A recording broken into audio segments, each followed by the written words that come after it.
ताकि फिल्म के नाम पे किसी चपटी धरती वाले को सुअर खिलाते हुए क्यों नहीं दिखाया गया। इनके दामन पे ही नहीं, इनके हर कदम के निशान के नीचे खून के इतने धब्बे मिलेंगे जिनको इतिहासकारों द्वारा मिटाने की कोशिश की गई हो।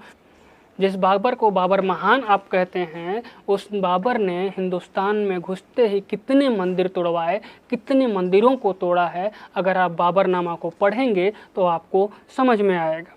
मुगलों को आप अपना पूर्वज बताते हैं, शायद आपके पूर्वज उनके घोड़ों की लीद उठाते होंगे या उनका खुद का पैखाना साफ करने का काम कर रहे होंगे।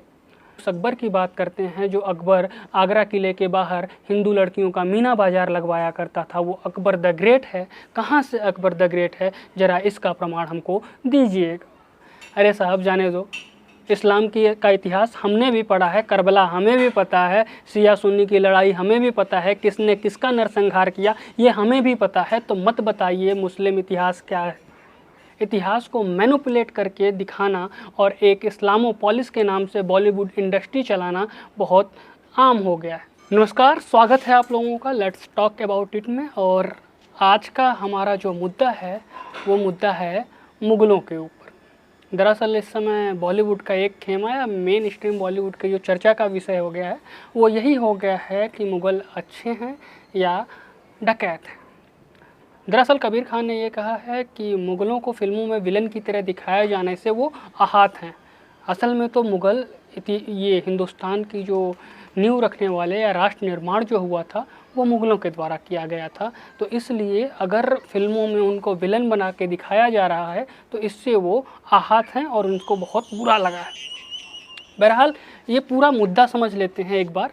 मुद्दा समझने के बाद फिर एक एक करके एक एक विषय पे बात करेंगे। अब पूरे मुद्दे पे मैं आगे बढ़ूं उससे पहले मैं आप लोगों से अनुरोध करूंगा कि मेरा चैनल नया है तो सब्सक्राइब कर लें और बेल आइकन अगर नहीं क्लिक किया है तो उसको भी क्लिक कर लें। अपने दोस्तों से भी सब्सक्राइब करवाएं, क्योंकि मैं अपने वीडियोस आप तक तभी पहुंचा पाऊंगा जब मुझे आपका प्यार दिखेगा। और आपके प्यार की सख्त ज़रूरत है, तो आप अपना प्यार बनाइए और चैनल को सब्सक्राइब कर लीजिए।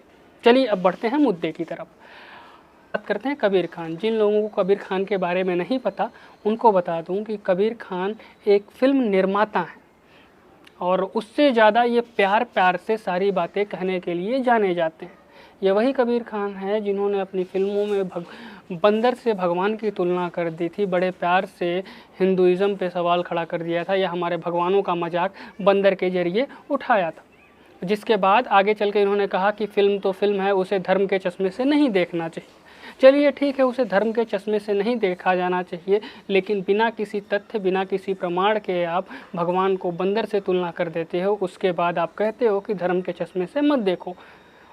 उसी फिल्म की बात करेंगे। आप बोल रहे होंगे बजरंगी भाईजान फिल्म तो बहुत अच्छी फिल्म थी, ये था वो था, सारी चीज़ें। एक तबका होगा जो ये कह रहा होगा, लेकिन उस तबके को मैं ये बताना चाहूँगा कि अगर आप फिल्म को बड़ी बारीकी से देखें तो बड़े प्यार से फिल्म में इस्लाम को पॉलिश करने का प्रयास किया गया है। एक ब्राह्मण परिवार का लड़का जिसके घर में लहसुन प्याज तक नहीं बनता है, उससे मांस तक का सेवन करवाया जाता है फिल्म में। और ये देख के हमारा हिंदू समाज शांति से फिल्म कह के छोड़ के आगे बढ़ जाता है। लेकिन मुझे समझ में नहीं आता कि फ़िल्म के नाम पे किसी चपटी धरती वाले को सुअर खिलाते हुए क्यों नहीं दिखाया गया। कोई अच्छी सी कहानी बनाई जाए जिसमें एक चपटी धरती वाले को सुअर खिला दिया जाए, लेकिन ऐसी फिल्में बॉलीवुड में नहीं दिखेंगी। बॉलीवुड एक सबसे बड़ा प्लेटफॉर्म है जो चपटी धरती वाले के हर कारनामों को पॉलिश करता आया है। आज से नहीं, मैं बचपन से देखते आ रहा हूँ कि जब भी कोई फिल्म आती है तो उसमें एक अब्दुल चाचा होते हैं जो 5 टाइम के नवाजी होते हैं, और जो विलन होता है वो कोई गब्बर सिंह होता है या टीका लगा के गमछा लेके कोई ऐसा व्यक्ति होता है जो किसी हिंदू धर्म को रिप्रेजेंट कर रहा होता है। हालांकि फिल्म में अब्दुल चाचा का किरदार हो ना हो उससे कोई फ़र्क नहीं पड़ता है। अब्दुल चाचा अगर होते फिल्म में तब भी कहानी ना इधर जाती ना उधर जाती, लेकिन अब्दुल चाचा का किरदार डालना ज़रूरी इसलिए है कि फिर भैया इस्लाम पॉलिश की जो दुकान चल रही है बॉलीवुड के नाम पे उसको भी तो चलाना है ना। पॉलिश की दुकान बंद हो जाएगी। मेन एजेंडा हमारा, मेन स्ट्रीम का एजेंडा ये है कि इस्लाम को पॉलिश करो। वो अलग की बात है कि अब्दुल चाचा आने वाले वास्तविक जीवन में अपने उन्होंने कितने जगह पे बम ब्लास्ट किए होंगे, कितने मासूमों की जान ली होगी, कितने जगह फतवे के नाम पे कितने निर्दोषों को काटा होगा, वो अलग की कहानी है। लेकिन अब्दुल चाचा फिल्मों में 5 टाइम के नवाजी ही दिखाए जाते हैं। विलेन का किरदार जब भी आता है तो किसी गब्बर सिंह को वो किरदार दे दिया जाता है। और ये आज से नहीं दशकों से चला आ रहा है। जिस तरीके से फिल्म चक दे इंडिया में राजन नेगी के किरदार को बड़े प्यार से पुचकार के कबीर खान के किरदार में बदल दिया गया और ये दिखाया गया कि इस्लाम एक मुसलमान या चपटी धरती वाला ये इंसान कितना बड़ा राष्ट्रभक्त है, इसने राष्ट्र से कितना प्यार है। कल मैं एक टीवी का डिबेट देख रहा था। डिबेट में ये चेहरा जो आपकी स्क्रीन पे दिख रहा है, ये बैठे हुए थे, फिल्म निर्माता हैं, खुद को चौधरी बताते हैं। बहरहाल इन्होंने कहा कि जब इनसे पूछा गया कि मुग़ल जो थे वो तो आक्रांता थे, लुटेरे थे, फिर उनको इस तरीके से डिफेंड क्यों दिया जा रहा है, तो ऐसे में ये कह रहे हैं कि अशोका ने भी तो 1.5 लाख 2 लाख कलिंगों को मारा था, तो उसकी बात क्यों नहीं हो रही है। अरे चाचा, तालिबान का सबसे ज़्यादा ड्रग्स तुम ही खरीदते हो क्या? 24 घंटे नशे में रह के बात करने की जो आदत है वो छोड़ दो। अशोक ने जब किया था कलिंग पे आक्रमण करके युद्ध किया था, युद्ध में मारे गए। उसके बाद अशोक ने बुद्धिज्म को अपना लिया था और उसने युद्ध त्याग दिया था। उसके बाद उसने पूरी ज़िंदगी उसने युद्ध कभी नहीं किया।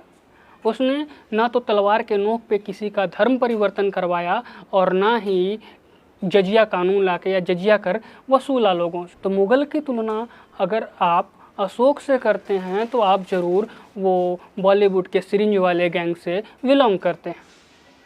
अब ज़रा इतिहास पे बात करते हैं। ये लोग कहते हैं कि इतिहास के तथ्यों और साक्ष्यों पे बात करना चाहिए, तो चलिए इतिहास के तथ्यों और साक्ष्यों पे बात करते हैं। कबीर खान जी, अगर इतिहास को तह से जानना है या इतिहास के तह में घुसने का प्रयास करिएगा तो ये मुग़ल तैमूरी जो आए, मुग़ल भी नहीं, जो तैमूरी आए, इनके दामन पे ही नहीं, इनके हर कदम के निशान के नीचे खून के इतने धब्बे मिलेंगे जिनको इतिहासकारों द्वारा मिटाने की कोशिश की गई हो, लेकिन वो दाग अच्छी तरीके से छूटे नहीं हों।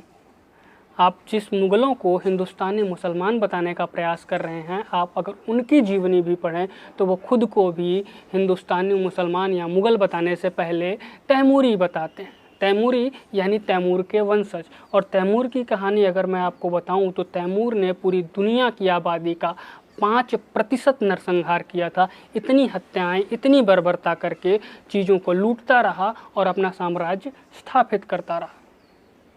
जिस बाबर को बाबर महान आप कहते हैं, उस बाबर ने हिंदुस्तान में घुसते ही कितने मंदिर तोड़वाए, कितने मंदिरों को तोड़ा है। अगर आप बाबरनामा को पढ़ेंगे तो आपको समझ में आएगा।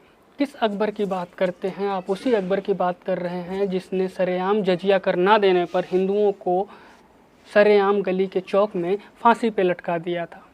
आप जोधा अकबर फिल्म बनाते हैं, उसमें दिखाते हैं कि जोधा अकबर अमर प्रेम कहानी, कौन सी प्रेम कहानी थी और इतिहास के किस पन्ने में जोधा का जिक्र है, आप मुझे ये बताइए।